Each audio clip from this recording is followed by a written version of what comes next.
Subscribe now.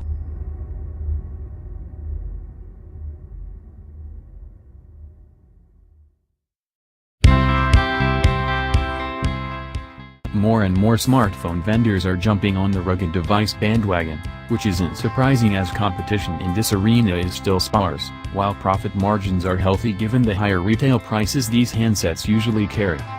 Samsung with its Galaxy Active range is probably the most well-known ruggedized vendor out there, but there are several other players: CAT, AGM, Homtom, Ulefone, Blackview, Nomu and Doogee to name some, that are scrambling to get a bigger piece of the ruggedized pie.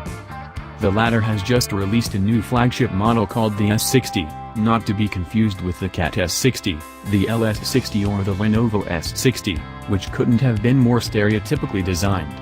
The marketing material and pictures that accompanied its launch clearly point to the return of the classic man's phone.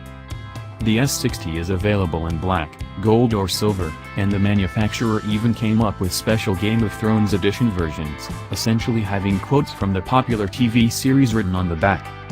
Like many of its competitors, the Spanish designers opted for the classic octagonal chassis, 4 slanted corners and 4 long sides, usually associated with ruggedized smartphones. Doogee didn't skimp on the components for the S60, this flagship smartphone we got best-of-breed hardware innards, well, almost.